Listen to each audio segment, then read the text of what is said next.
Peeps, what's crack-a-lackin'? Kenny Molotov here in the studio. I'm gonna do my very first Q&A on this channel, and we're gonna start with question one, which is, where the hell has Kenny Molotov been? So first of all, I gotta let you guys know that I got sick early July. I think I told you guys that in my 100 subscriber special. I was still actually sick when I did the try not to laugh thing, and it was fun, but I was still not feeling 100%. So July came around, I came down with this fever, a headache, which is something I normally don't get. I normally don't get headaches. And the headache persisted for 3 or 4 days, so I finally went to the doctor. They said they couldn't really see anything. I probably have some sort of virus. The headache persisted for a few more days, so I went to the hospital. They said the exact same thing, that it's some sort of virus. Then I went to my own family doctor. He said it was a virus. And I started getting better. I got 2 or 3 days without a fever, and then all of a sudden, wham, I got hit with a fever again, and I went with a fever for a few more days. The headache persisted, and this happened 2 or 3 weeks in a row. In that entirety of time, I went a whole 4 weeks without actually going to work. I didn't do plumbing for 4 weeks. But overall, I'm doing much better, and I hope to have a bigger presence here on this channel. Once again, thank you guys for being so supportive. Thank you for being patient, and that is why I have been away. So question number 2 is the whole reason why I decided to do my very first Q&A. We have a brand new subscriber who actually wrote down in the comments a really great question, but it has to do with trades, which is what I'm into because I'm a plumber. And I thought it would be nice to give you guys some background information in case you were ever wondering about going into the trades yourself. So without further ado, here is the question. Ranny Ran, first of all, fantastic name, Ranny Ran. Hey mate, just wanted some advice because you seem like a real decent guy. I really appreciate that. You seem decent as well. I'm 16 years old and frankly sick of school, and next year I'm hoping to get into a trade, although I'm not sure what I want to do. I'm kind of torn between building and plumbing. I don't fancy being a Sparky too much. For those of you that don't know, a Sparky is a short form name of calling somebody an electrician. For me, plumbing seems great because it's very physical, but also can be technical. And another thing I admire about it is its constant travel, because you are never in one place for a long amount of time. But building seems sick as well because it also is physical, but I think it would be cool to work every day with a good bunch of blokes. Just wanted your opinion on the whole thing. Cheers, mate. Randy Rand, thank you for engaging in conversation. I think this is a really great question.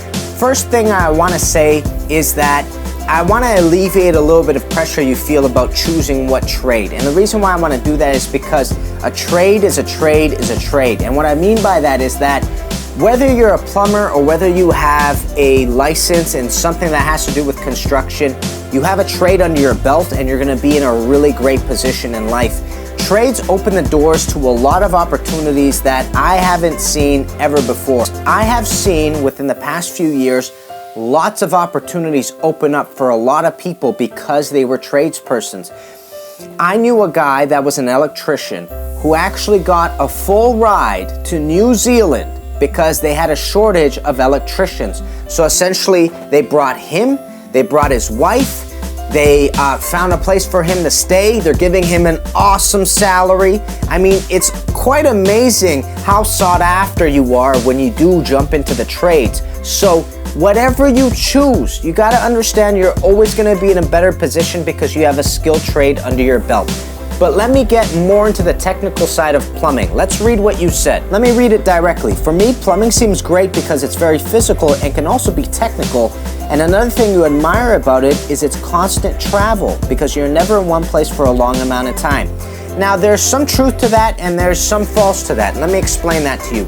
My father and I are service plumbers. And what that means is we spend a lot of time doing repairs on old plumbing fixtures. So we'll go into buildings, we will repair toilets, we'll repair sinks, we'll repair flanges, drains, etc. But you're basically going into a building that's been built many years ago and you're taking something out, putting it in, or making it new again. That's what service guys do. And that sort of job is the sort of job that travels every single day. Sometimes you go up to 4 and even 5 different places depending on how intricate those jobs were.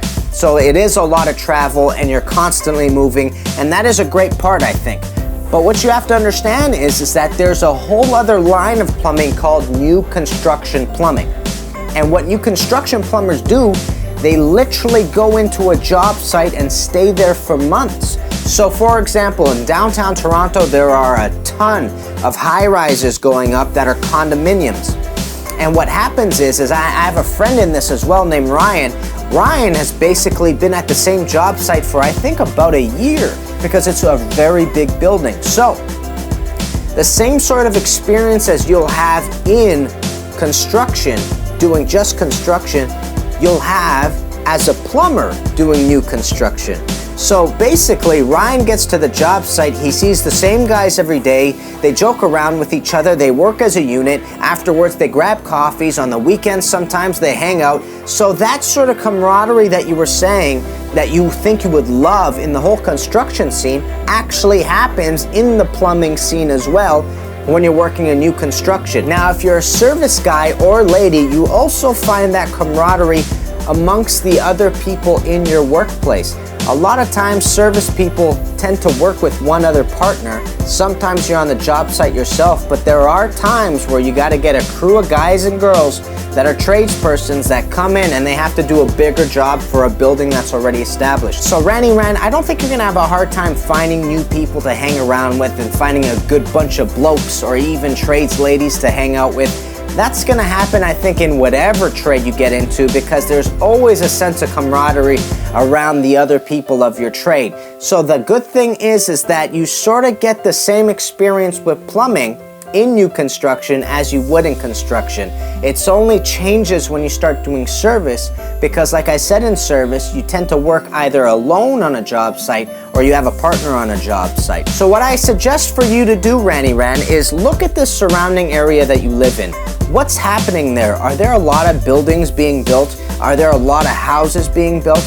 Or do you live in a place where the housing and the buildings already are established? So if you live in a place where there aren't a lot of construction going on, then you're probably going to be a service person. But if there are a lot of buildings going up like there are in downtown Toronto, there is also a huge opportunity for new construction plumbing. So you just got to look into it and find out what exactly is happening in the plumbing community there, and you'll be able to figure out whether that's what you want. But like I said before, I don't think you're going to have a hard time finding a bunch of cool people to hang around with and work with. So I think you're in good hands in that instance. You sort of got to go with your gut here. And I say trust your gut. If you think plumbing's for you, go for it. If you think construction is what you want, go for it. You kind of got to dig deep. But more importantly, like I said, it doesn't matter. As long as you have that ticket, you are of extreme value. And that's the last point that I want to leave you with. You're 16 years old, and the question that I have is have you graduated at the high school level, or are you stopping school and going into a trade? Because what you have to understand is that there is an in-class element, at least in Canada, when you go into a trade. I have to do 3 blocks. I have to do basic, I have to do intermediate, and I have to do advanced plumbing inside a school setting. And the only way for me to actually be allowed into the school setting as a plumber is if I have my high school diploma. So you also have to find out, if you aren't already a high school graduate, do you have to be a high school graduate to become a tradesperson and get your ticket? Because the ticket is your meal plan. And the reason why I say that is because there are lots of guys and lots of girls that can do the work. They're good plumbers, but they do not get paid top dollar for their labor because they cannot take on the responsibility that a fully licensed plumber can. So as a fully licensed plumber or a fully licensed electrician or whatever trade you go into and you're fully licensed, you're allowed to take on more responsibility, you're allowed to open companies, and just because of that, you're deemed fit for the job. And it also gives you an opportunity to travel across the world for other companies and work as a plumber or electrician, etc. So getting your ticket is something that I stress. So do yourself a favor, find out what it takes to become a tradesperson, find out how many hours does your apprenticeship take, find out how much schooling will it take, find out how much money it will cost. All these things matter for your future. Basically, you want to give yourself the best opportunity to get the most out of your work and the most out of your labor. So you got to watch your own back on this one. So Randy Rand, thank you so much for that awesome question.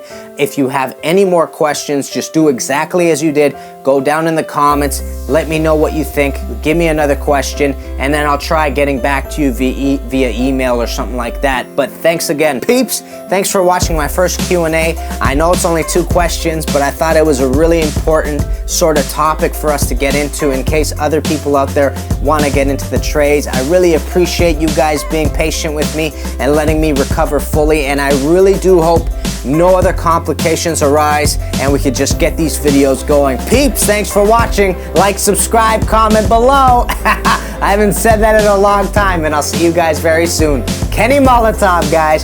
Peace, baby.